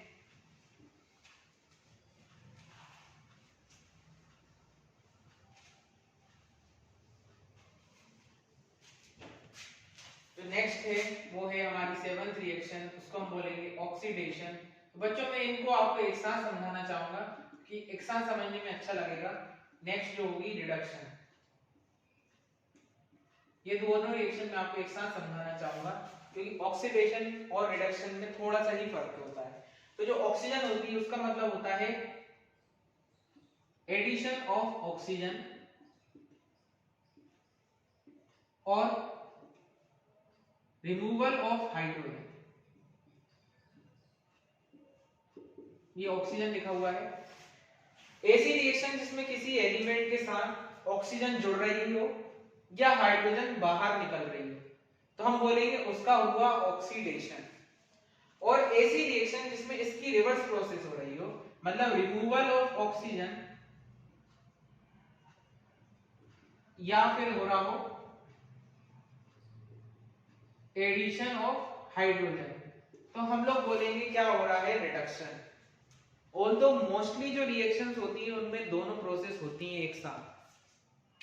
ऐसी रिएक्शन जिसमें ऑक्सीडेशन और रिडक्शन दोनों हो रहा हो, मतलब किसी के साथ ऑक्सीडेशन और किसी का रिडक्शन, उसको बच्चों हम बोलते हैं रेडॉक्स। मैं आगे बताऊंगा। तो ऑक्सीडेशन और रिडक्शन आपको पहचानना आना चाहिए। किसी भी एलिमेंट के साथ अगर ऑक्सीजन आपको जुड़ती हुई दिखती है या हाइड्रोजन बाहर निकलती हुई दिखे तो समझ जाइए उसका हो रहा है ऑक्सीडेशन, और उल्टी प्रोसेस हो रही है तो समझ जाइए उसका क्या हो रहा है, रिडक्शन। मैं भी आपको कुछ एग्जांपल्स कराऊंगा, उसमें हम देखेंगे और आंसर देंगे किसका ऑक्सीडेशन हो रहा है और किसका रिडक्शन। और इसी तरीके से एक जो नाइन्थ रिएक्शन आपको देखने को मिलेगी, आप लोग इसको नोट कर लीजिएगा, जो होगी रिडक्शन, रेडॉक्स। नाइन्थ रिएक्शन जो है आपकी वो है रेडॉक्स। और बच्चों आप लोग पढ़ के देखिए, रेड इसका मतलब हो गया रिडक्शन, और ऑक्स मतलब ऑक्सीडेशन। मतलब ऐसी रिएक्शन जिसमें रिडक्शन और ऑक्सीडेशन दोनों हो रहा हो साइमल्टेनियसली। साइमल्टेनियसली मतलब एक साथ, मतलब अलग अलग नहीं, एक साथ। मतलब एक ही रिएक्शन में कोई एलिमेंट ऑक्सीडाइज हो रहा होगा और किसी का हो रहा होगा कोई रिड्यूस हो रहा होगा, तो ऐसे बोलेंगे हम रिएक्शन को रेडॉक्स रिएक्शन। मतलब दोनों हो रहे हैं, किसी का हो रहा होगा ऑक्सीडेशन और किसी का हो रहा होगा रिडक्शन, तो हम बोलेंगे कैसी रिएक्शन है वो, रेडॉक्स रिएक्शन है। चलिए आइए हम लोग एग्जांपल देखते हैं और बताएंगे किस रिएक्शन में किसका ऑक्सीडेशन हो रहा है और किसका रिडक्शन। फिर आप लोग बुक्स में देखिएगा और क्वेश्चंस प्रैक्टिस कीजिएगा। पहले मैं आपको तरीका दिखा देता हूं। सबसे पहले मैं आप लोगों को एग्जांपल लिखता हूं।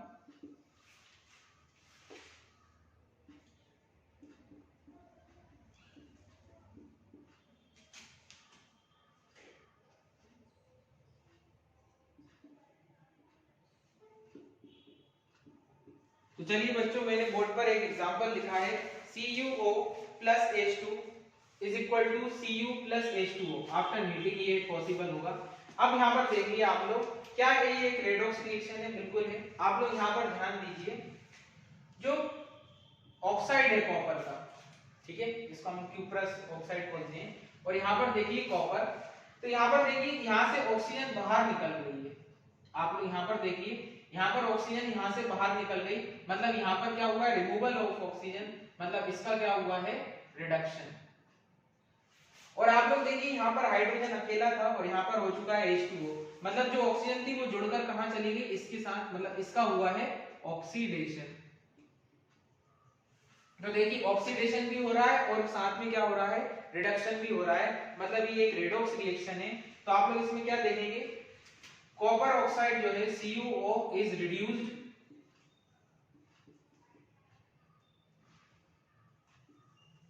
to Cu and H2 is oxidized to H2O। तो this will be your final answer. इस तरीके से हम लोग देखकर पहचानते हैं। पहले तो आप लोगों को ये पहचानना है कि ऑक्सीडेशन और रिडक्शन कहाँ से कहाँ प्रोसीड कर रहे हैं, फिर इसी को आप लोग लिख दीजिएगा।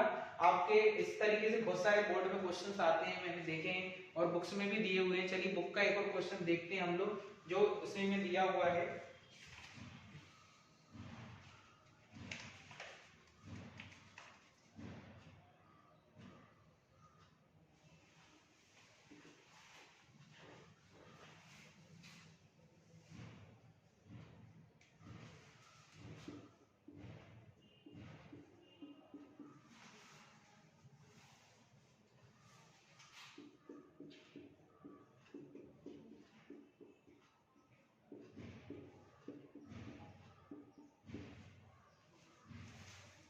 चलिए तो बच्चों, आप लोगों को एक बोर्ड पे मैंने रिएक्शन लिखी है और इसमें आप लोग देखिए, बताइए किसका ऑक्सीडेशन हो रहा है और किसका रिडक्शन हो रहा है। तो आप लोग देख सकते हैं, यहाँ पर देखिए PbO से यहाँ पर देखिए Pb, यहाँ पर देखिए क्या हुआ है, लेड ऑक्साइड से क्या बन गया, लेड, मतलब यहाँ से ऑक्सीजन रिमूव हो गई। ऑक्सीजन का रिमूव होना क्या कहलाता है बच्चों, रिडक्शन। और यहाँ पर देखिए आप लोग, कार्बन से ऑक्सीजन जुड़कर क्या बना लिया है इसने, इसका हो गया होगा ऑक्सीडेशन। तो what will be your answer, PbO is reduced to Pb, this statement is correct, बिल्कुल सही है। and C is oxidized to CO2। तो इस तरीके से हम लोग पहचानते हैं। पहले देखना पड़ेगा आपको कि किसका ऑक्सीडेशन हो रहा है और किसका रिडक्शन, और दोनों हो रहे हैं, मतलब ये किस टाइप की एक रिएक्शन है, it is a redox reaction. कैसी रिएक्शन है, रेडॉक्स। और बच्चों ये होने के लिए आपको हीट भी करना है, तो it is also example of decomposition reaction, because इसमें हीट इनपुट की तरह दी जा रही है। तो चलिए हम लोग आगे बढ़ते हैं। आई होप आप लोगों को ये समझ में आया होगा ऑक्सीडेशन क्या होता है, रिडक्शन क्या होता है, और दोनों रिएक्शन के को हम मिला दें तो क्या बनकर आता है, रेडॉक्स। क्या बोलते हैं ऐसी रिएक्शन को जिसमें ऑक्सीडेशन और रिडक्शन दोनों हो रहा हो, उसको हम बोलेंगे रेडॉक्स रिएक्शन। चलिए हम लोग अब स्टार्ट करते हैं नेक्स्ट रिएक्शन। आप लोगों की नंबर 10 रिएक्शन, सिर्फ 2 रिएक्शन और बची हुई है, फिर इसके बाद टाइप्स ऑफ रिएक्शन खत्म हो जाएगा बच्चों। चलिए 10th रिएक्शन है, वो है आपकी precipitation reaction.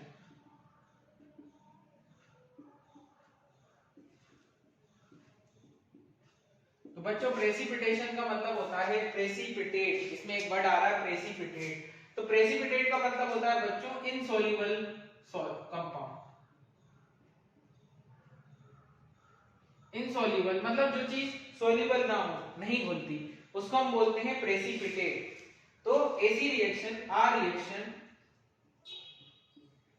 In which and insoluble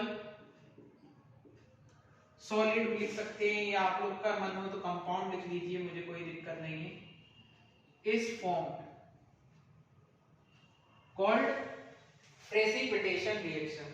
तो ऐसी रिएक्शन जिसमें इनसॉल्युबल कंपाउंड फॉर्म हो, हमने रिएक्शन की, एक कंपाउंड फॉर्म होगा जो इनसॉल्युबल है, घुलेगा नहीं, तो उसको हम बोलेंगे प्रेसिपिटेट। क्या बोलेंगे? प्रेसिपिटेट। इसका एग्जांपल है AgNO3 प्लस NaCl। अगर आप लोग एक टेस्ट ट्यूब में, टेस्ट ट्यूब आप लोगों ने देखा होगा, इस तरीके का होता है टेस्ट ट्यूब, ठीक है, इसमें आप लोग आपस में रिएक्शन कराएं तो क्या बनेगा? AgCl और साथ में बनेगा NaNO3। तो आपको AgCl का व्हाइट प्रेसिपिटेट देखने को मिलेगा, व्हाइट प्रेसिपिटेट, इनसॉल्युबल होगा, जो बिल्कुल व्हाइट कलर का होगा और इनसॉल्युबल होगा। तो हम लोग ये बोलेंगे ये किस टाइप की रिएक्शन है, किस टाइप की रिएक्शन है बच्चों? ये प्रेसिपिटेशन रिएक्शन है। और ऑल्दो आप लोग देख सकते हैं ये डबल डिस्प्लेसमेंट रिएक्शन भी है, आप लोगों को दिख रहा होगा, आयन से एक्सचेंज हो गए हैं। तो ऐसा नहीं है कोई एक रिएक्शन का टाइप एक ही है, आप लोगों को बोर्ड में क्वेश्चन आएगा और वो पूछ ले कौन सी रिएक्शन है, 4 ऑप्शन दे रहे, तो उसमें देखिए ये प्रेसिपिटेशन रिएक्शन भी है, ये डबल डिस्प्लेसमेंट रिएक्शन का भी एग्जांपल है। इस तरीके से ये किसी भी बहुत सारी रिएक्शंस के एग्जांपल्स हो सकते हैं एक ही रिएक्शन। तो याद रखिएगा, आपको पूरा पैटर्न पता होना चाहिए, हर एक रिएक्शन का मीनिंग पता होना चाहिए, तब आप लोग क्लियर आंसर दे पाएंगे। चलिए हम लोग आगे बढ़ते हैं। आई होप प्रेसिपिटेट का मतलब आपको समझ में आ गया होगा, प्रेसिपिटेशन रिएक्शन समझ में आ गई होगी। तो हम लोग चलते हैं लास्ट रिएक्शन की तरफ, जो है बच्चों neutralisation reaction.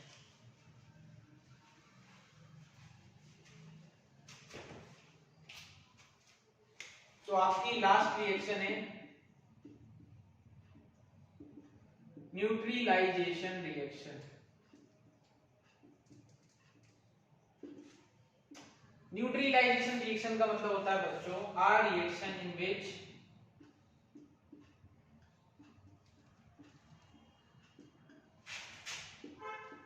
acid and bases react with each other to form salt and water। ऐसी रिएक्शन जिसमें एसिड और बेस आपस में रिएक्शन करेंगे और बनकर आएगा सॉल्ट और वाटर, उसको हम बोलेंगे न्यूट्रलाइजेशन रिएक्शन। इसको हम लोग कैसे लिख सकते हैं? Acid plus base is equal to salt plus water. इसको हम बोलते हैं न्यूट्रलाइजेशन रिएक्शन। इसके एग्जांपल्स देख लीजिए, जैसे कि हमने HCl की रिएक्शन अगर आपने NaOH से कराई, आप लोग जानते हैं HCl हाइड्रोक्लोरिक एसिड है, NaOH सोडियम हाइड्रोक्साइड बेस है, आपस में रिएक्शन करेंगे तो क्या बन जाएगा? NaCl plus H2O। NaCl क्या है? आप लोगों का एक सॉल्ट है। तो ये रिएक्शन आपको सबसे ज्यादा आप लोगों को 3rd चैप्टर में देखने को मिलेगी, आई थिंक 3rd नहीं 2nd चैप्टर, जो है आपका एसिड बेसिस एंड सॉल्ट, क्योंकि उसमें सॉल्ट बनाने की मेथड, एसिड्स वगैरह की प्रॉपर्टीज पढ़ेंगे, तो आपको वहां पर ये देखने को मिलेगी। लेकिन मैंने आपको यही कवर करा दी क्योंकि मेरा काम था आपको पूरी रिएक्शंस के टाइप्स दिखा देना। तो इस तरीके की रिएक्शन को हम बोलते हैं न्यूट्रलाइजेशन रिएक्शन, जिसमें एसिड और बेस आपस में रिएक्शन करके बनाते हैं सॉल्ट एंड वाटर। तो चलिए बच्चों, हम लोग हमारी बुक के लास्ट टॉपिक पर आते हैं, जो एक छोटा सा टॉपिक दिया हुआ है कोरोजन एंड रेंसिडिटी। सबसे पहले उनको समझ लेते हैं, फिर मैं आपको कुछ एनसीईआरटी के इंपॉर्टेंट क्वेश्चंस बताऊंगा, आपको एक्सप्लेन कर दूंगा, जो आपको बोर्ड पॉइंट ऑफ व्यू से बहुत इंपॉर्टेंट है, आप लोग उनको तैयार कर लीजिएगा। चलिए आते हैं हमारे लास्ट टॉपिक की तरफ, जो है कोरोजन एंड रेंसिडिटी। तो चलिए हम लोग स्टार्ट करते हैं हमारा नेक्स्ट टॉपिक कोरोजन। तो बच्चों कोरोजन क्या होता है, जिसको आप लोग हिंदी में जंग लगना कहते हैं। एक जंग लगना एक कोरोजन का ही एग्जांपल होता है। तो पहले हम लोग समझते हैं कोरोजन होता क्या है। तो कोरोजन का मतलब होता है the process of transformation of pure metals into undesirable substances when in contact with air, moisture, water etcetera लिख सकते हैं हम लोग। तो जो हमारे मेटल्स होते हैं या मेटल की बनी हुई कोई चीजें होती हैं, जब वो बाहर एटमॉस्फेयर की ऑक्सीजन, मॉइस्चर या फिर वाटर से रिएक्शन करके अपने ऊपर एक लेयर बना लेते हैं, वो लेयर क्या करेगी, जो मेटल होता है उसकी ओरिजिनल सरफेस को क्या करने लगेगी, डिस्ट्रॉय करने लगेगी। इस प्रोसेस को हम लोग बोलते हैं कोरोजन। कोरोजन ऐसा भी एक नेचुरल फिनोमेना, मतलब एक नेचुरली ये चीजें देखने को हमको मिलती है। ये एक इलेक्ट्रोकेमिकल प्रोसेस होती है। It is a electrochemical process naturally. आप लोग खुले में आप लोगों ने देखा होगा, हम लोग लोहे या को रख देते हैं तो उसमें जंग लगना स्टार्ट हो जाती है। तो उसमें आप कुछ नहीं कर रहे हैं, इलेक्ट्रोकेमिकल प्रोसेस है। नेचुरली वो बाहर एयर के कांटेक्ट में आ रही है, एयर वाटर के, और वो ऊपर उसके ऊपर एक ब्राउन कलर की लेयर बन जाती है जिसको हम बोलते हैं रस्टिंग। जो क्या कर रही है, जो अंदर के लोहे को क्या करती है, नष्ट करने लगती है। आप लोगों ने और भी इसके एग्जांपल देखे होंगे, जैसे एक तो एग्जांपल इसका यही हो गया, रस्टिंग ऑफ आयरन हो गया।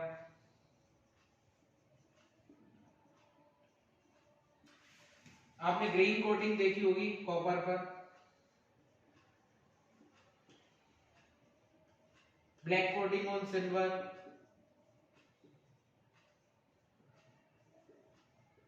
ये कुछ एग्जांपल्स होते हैं कोरोजन के, जो आप लोग नेचुरली देखने को मिलेंगे। रस्टिंग ऑफ आयरन ज्यादातर लोग जानते हैं, आप लोगों ने तांबा देखा होगा, जो लोटा होता है तांबे का बना हुआ, वो उसको काला पड़ जाता है धीरे धीरे, वो भी एक कोरोजन का एग्जांपल है। सिल्वर की ब्लैक कोटिंग, उस पर ब्लैक कलर की लेयर कोटिंग हो जाएगी। तो ये सभी एग्जांपल्स हैं कोरोजन के। कोरोजन एक नेचुरली इलेक्ट्रोकेमिकल प्रोसेस है, और इसमें होगा क्या, जितने भी मेटल्स, खासकर आयरन की बनी हुई चीजें जो होती हैं, वो बहुत तेजी से रिएक्शन करके क्या करती है, जैसे एयर वाटर के कांटेक्ट में आएंगी, और इससे क्या होगा, उनकी जो ओरिजिनल सरफेस है वो धीरे धीरे क्या होने लगेगी, डिस्ट्रॉय होने लगेगी, और उनके ऊपर एक और लेयर बन जाएगी जो उसको नष्ट कर रही है, जिसी को हम लोग क्या बोलते हैं, कोरोजन। तो ये सब कोरोजन के एग्जांपल्स होते हैं, रस्टिंग ऑफ आयरन वगैरह ये सब। ठीक है, तो कोरोजन का मतलब ये होता है, आप लोग 10th लेवल पे हैं अभी, तो आप लोग ज्यादा इसमें जानने की जरूरत नहीं है, क्योंकि एक इलेक्ट्रोकेमिकल प्रोसेस है, तो इसमें रिएक्शंस वगैरह भी होंगी कैथोड पर, एनोड पर, जो हम लोग 12th क्लास में सीखते हैं। तो आप लोग अभी 10th लेवल पे भी आप लोगों को बस इतना ही याद रखना है, कोरोजन की डेफिनेशन, उसके एग्जांपल्स, और इसके आपको प्रिवेंशन वगैरह भी पता होना चाहिए कि कोरोजन से बचने की क्या उपाय है।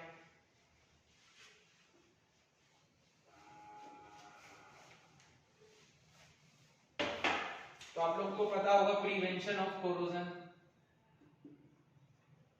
प्रिवेंशन, आप जंग लगने से बचाने के लिए क्या करते हैं, oil painting, greasing, oil painting,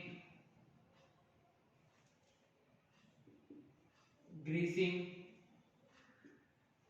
आप कोई भी जो सरफेस होती है उस पर ऑयल कर दीजिए, पेंट कर दीजिए, ग्रीस लगा दीजिए, तो इससे क्या होता है, वो उसको बाहर के एटमॉस्फेयर जो ऑक्सीजन है उसको प्रोटेक्ट करेगा उससे रिएक्शन करने में। तो हम लोगों ने देखा होगा, हम लोग जो भी लोहे की बनी चीजें होती है उस पर पेंट कर देते हैं ताकि उस पर जंग ना लगे। क्या होगा, उससे ओरिजिनल सरफेस बची रहती है। गैल्वेनाइजेशन, गैल्वेनाइजिंग आप लोगों ने देखा होगा, जो पाइप्स होते हैं लोहे के बने हुए पाइप, उन पर जिंक की कोटिंग कर दी जाती है। किसकी कोटिंग कर दी जाती, जिंक की कोटिंग। जिंक की कोटिंग करने को हम लोग क्या बोलते हैं, गैल्वेनाइजेशन। गैल्वेनाइजेशन में जैसे आप लोगों ने देखा होगा, जो लोहे के बने हुए पाइप होते हैं उस पर जिंक की कोटिंग कर देते हैं। तो इससे क्या होगा, जो बाहर जो भी रिएक्शन है वो जिंक करेगा। जिंक क्या कर लेगा, खुद की सरफेस तो खराब कर सकता है, लेकिन जो अंदर की सरफेस होगी वो प्रोटेक्ट हो जाएगी, जो आयरन की बनी होती है। तो इससे क्या होगा, ऊपर की सरफेस पे असर आ सकता है, लेकिन जो अंदर असली लोहा होगा उसको वो प्रोटेक्ट कर लेगा। और the process of zinc coating is called galvanization when we protect iron from corrosion. Galvanization का मतलब होता है, और भी बहुत सारी प्रोसेस हो सकती हैं, आप लोग जानते होंगे, इलेक्ट्रोप्लेटिंग वगैरह भी की जाती है।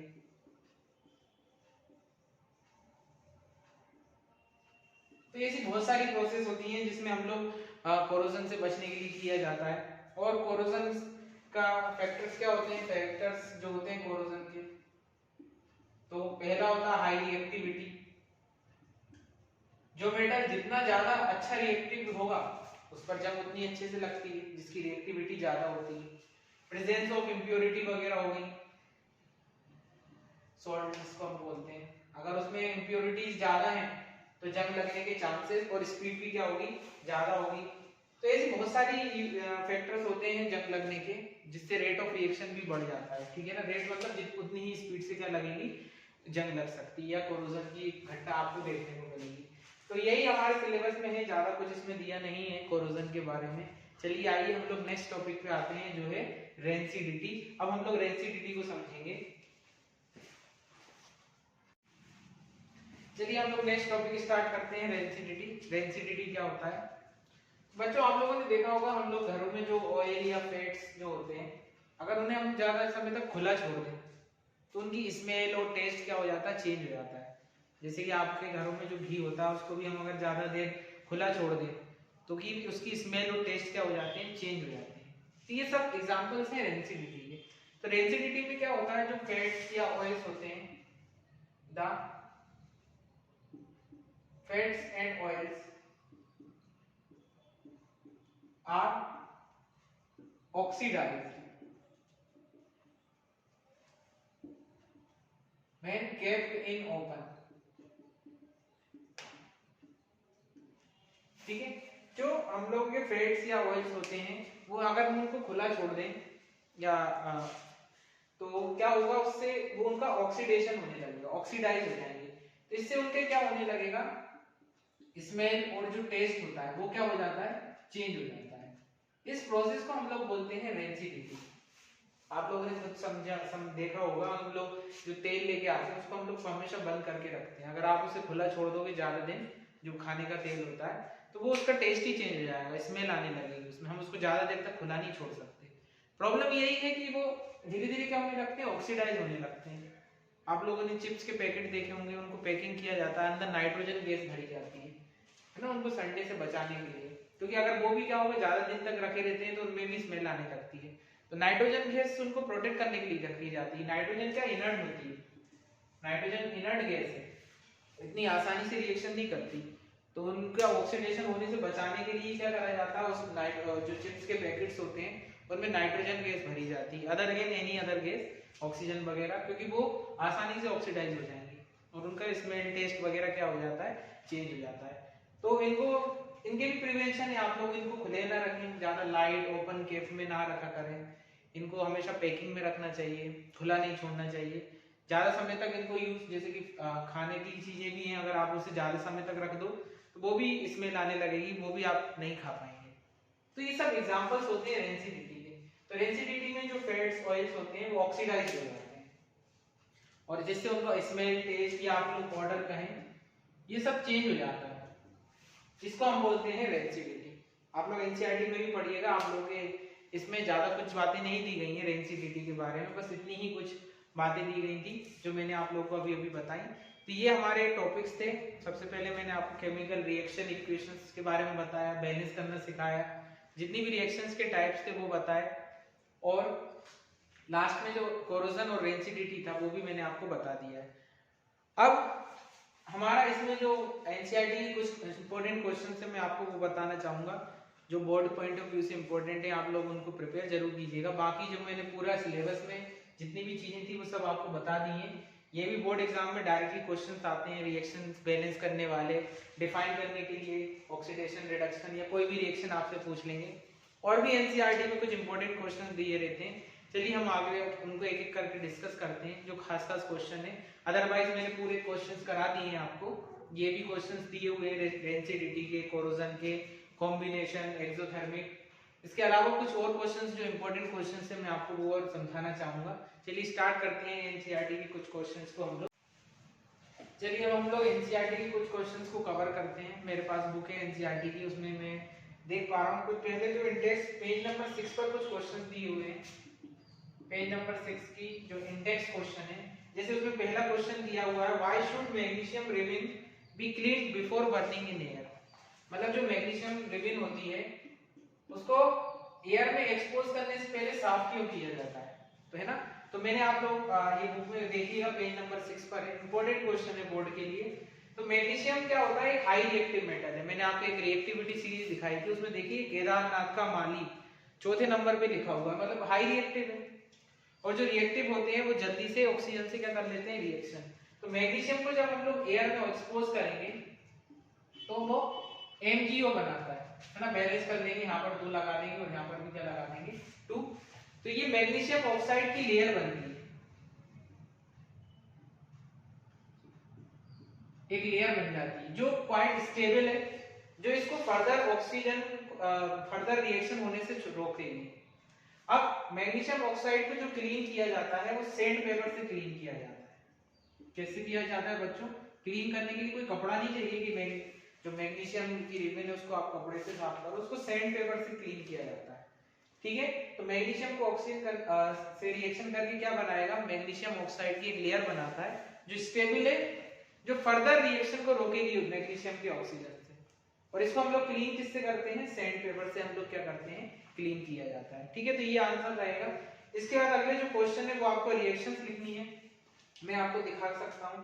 जैसे कि दूसरा जो क्वेश्चन है, सारे क्वेश्चंस तो नहीं, मैं आपको कुछ क्वेश्चंस बता देता हूं एक दो करके। जैसे कि क्वेश्चन सेकंड में आपको बैलेंस केमिकल रिएक्शन लिखना है, उसमें लिखा hydrogen plus chlorine is equal to hydrogen chloride. तो हाइड्रोजन आप लोग जानते हैं फॉर्मूला होता है H2, क्लोरीन का होता है Cl2 और हाइड्रोजन क्लोराइड का होता है बच्चों HCl। तो ये रिएक्शन लिख दी है मैंने, उसमें वर्ड में लिखा हुआ है, आपको उसके सिंबल्स लिखना है इक्वेशन के फॉर्म में। ठीक है, तो आप लोग देख सकते हैं ये बैलेंस नहीं है, यहाँ पर ये भी 2 है, ये भी 2 है, तो हम लोग डायरेक्ट यहाँ पर 2 से मल्टीप्लाई कर देते हैं, तो रिएक्शन क्या हो जाएगी, बैलेंस। सेकंड दिया हुआ है बेरियम क्लोराइड यानी BaCl2 plus aluminium sulphate Al2SO4 whole thrice, aluminium sulphate का फॉर्मूला, बेरियम सल्फेट यानी BaSO4 प्लस एल्यूमिनियम क्लोराइड यानी AlCl3। तो ठीक है, हमें ये सारी चीजें वर्ड्स में लिखनी है, हमको फॉर्म लिखना है इक्वेशन के फॉर्म में। इस तरीके से आप लोग लिख सकते हैं, लेकिन मैंने कहा था कोई भी इक्वेशन को बिना बैलेंस किए मत छोड़िएगा।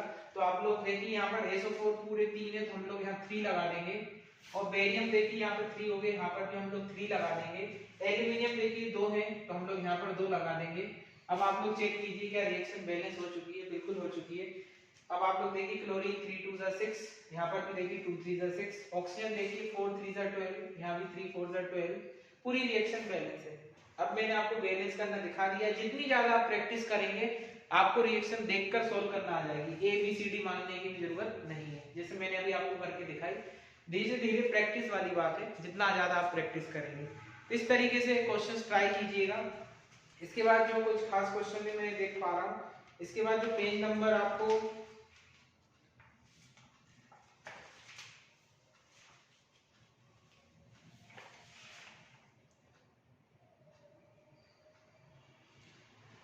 पेज नंबर 10 पर भी कुछ क्वेश्चन दिए हुए हैं। जैसे लिखा हुआ a solution of substance X is used for white washing, name the substance and right the reaction of substance named in one with water. आपको उसकी रिएक्शन लिख के बतानी है। तो सबसे पहले आप लोग व्हाइट वॉशिंग किससे कराते हैं ये आपको पता होना चाहिए। ये काम मैं आप लोगों को देख के जोड़ रहा हूँ, आप लोग मुझे कमेंट बॉक्स में लिख के बताइएगा ये X क्या होगा, व्हाइट वॉशिंग, और उसकी हम लोग वाटर से रिएक्शन करेंगे तो क्या बनेगा। ये एक इंपॉर्टेंट क्वेश्चन है, आप लोग मुझे कमेंट बॉक्स में इसका आंसर लिख के दीजिएगा।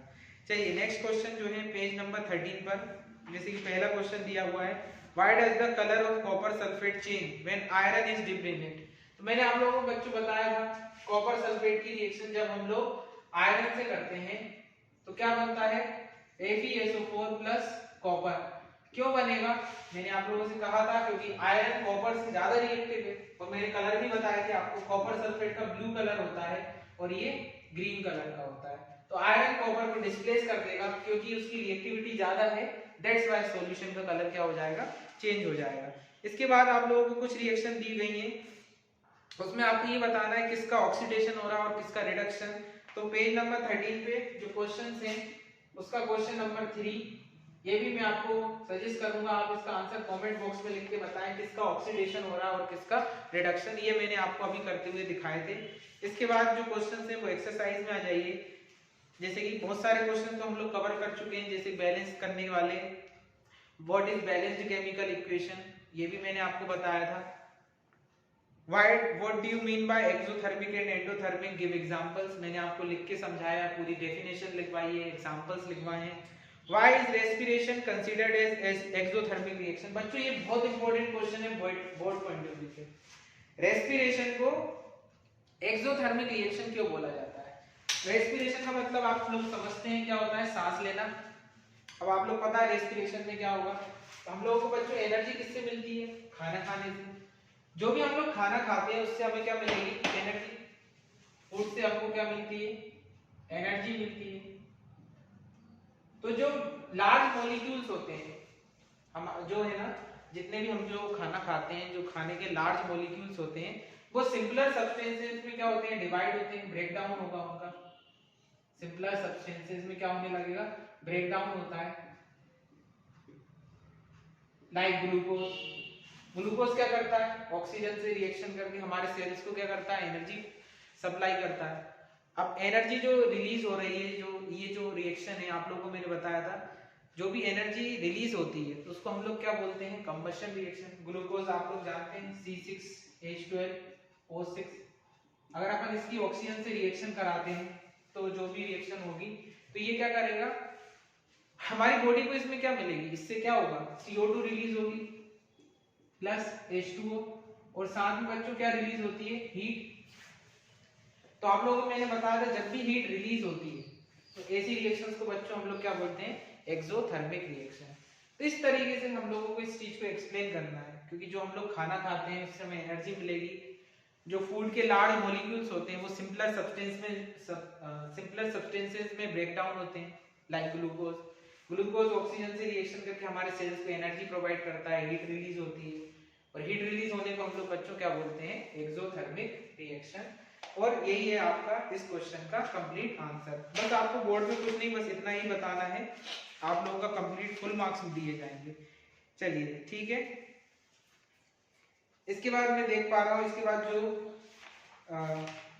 क्वेश्चन दिया हुआ है इसका, ठीक है, मैंने हीट लिखा हुआ है, बुक में एनर्जी दी हुआ है ना, और मैंने आप लोगों को कहा भी था हीट एनर्जी सब एक ही बात है। आप लोगों को एनर्जी तो प्रोवाइड कर रहा है, मैंने हीट लिखा हुआ है। एक्सोथर्मिक को हम लोग हीट बोलते हैं, और मैंने आपको बताया था हीट एनर्जी कोई बात नहीं। चलिए, तो इसके बाद इसमें जो क्वेश्चन दिया हुआ है, decomposition is opposite to combination. बच्चों मैंने आपको क्लियर लिख के समझाया था, डिकम्पोजिशन में ब्रेक डाउन होगा और कॉम्बिनेशन में जितने भी एलिमेंट्स है वो सब कंबाइन हो जाएंगे। तो आप लोग समझ सकते हैं। इसके बाद आपको डिकम्पोजिशन के एग्जांपल्स पूछे हैं। नेक्स्ट क्वेश्चन है difference between displacement and double displacement, ये भी मैंने आपको कवर करवा दिया है। इसके बाद दिया हुआ है refining of silver nitrate solution involve displacement bye copper metal reaction लिखना है। तो सिल्वर नाइट्रेट जो होता है, आपको सिल्वर नाइट्रेट का फॉर्मूला पता होना चाहिए। उसकी रिएक्शन किससे करा देगा? हम कॉपर से। तो कॉपर की रिएक्टिविटी सिल्वर से ज्यादा है, आप सीरीज चेक कीजिए, कॉपर ऊपर है सिल्वर नीचे, तो ये क्या बना लेगा? Copper nitrate CuNO3 whole twice, और यहाँ से क्या हट जाएगा? सिल्वर। बैलेंस कर लीजिएगा, यहाँ पर लगा दीजिएगा 2 और यहाँ पर भी लगा दीजिएगा 2, ये रिएक्शन बैलेंस हो जाएगी। रिएक्शन लिखनी थी। अगला क्वेश्चन है what do you mean by precipitation reaction. बच्चों के लिए लिखवाया हुआ है मैंने आपको, ऐसी रिएक्शन जिसमें इनसॉल्युबल कंपाउंड फॉर्म होता है उसको हम बोलते हैं प्रेसिपिटेशन। एग्जांपल दिया था AgCl का। इसके बाद अ shiny brown coloured element X heating with black in order. तो वो शाइनी कंपाउंड बेटा बच्चों कॉपर होता है, अगर उसकी हम लोग रिएक्शन ऑक्सीजन से करा दें तो बनाएगा कॉपर ऑक्साइड। ठीक है, बैलेंस आप लोग खुद कर लीजिएगा। ये शाइनी होता है और ये ब्लैक इन कलर होता है। तो आप लोग इसको इसके बस समझाना था आपको, इतना ही लिखना था। अगला क्वेश्चन है why do we paint iron particles. Clear है, कोरोजन से बचाने के लिए मैंने आपको समझाया था पेंट क्यों करते हैं। इसके बाद दिया हुआ है oils and fat containing food items are flushed with nitrogen. मैंने आपको बताया था चिप्स वगैरह के पैकेट में नाइट्रोजन गैस क्यों भरी जाती है, क्योंकि नाइट्रोजन इनर्ट है, वो फर्दर रिएक्शन नहीं होने देगी, उसका ऑक्सीडेशन नहीं होगा, तो जो भी पदार्थ हैं उसके अंदर उनको रेंसिडिटी से बचाएगी ये सारा। इसके बाद क्वेश्चन है what is corrosion and rancidity. तो बच्चों ये चीजें मैंने आपको क्लियर लिखवाई हैं, मोस्टली क्वेश्चन मैंने आपको कवर करवा दिए हैं। कुछ क्वेश्चन जो अभी मैंने एक्सरसाइज से नहीं लिखे वो इसलिए क्योंकि वो बैलेंसिंग वाले रिएक्शन के क्वेश्चन थे जो मैंने आपको सबसे शुरू में सिखाए थे। मैं आपको सजेस्ट करूंगा आप हर एक क्वेश्चन को ट्राई कीजिए। अगर आपको कोई प्रॉब्लम है तो कमेंट बॉक्स में क्वेश्चन लिखिए, जब भी हमें टाइम मिलेगा हम जरूर सोल्व करेंगे। इस तरीके से आज हमने हमारा पहला चैप्टर खत्म हुआ, chemical reaction and equation. Next video में हम लोग आएंगे नेक्स्ट चैप्टर के साथ जो होगा आपका एसिड बेसिस एंड सॉल्ट। तब तक पढ़ाई करते रहिए। जय हिंद।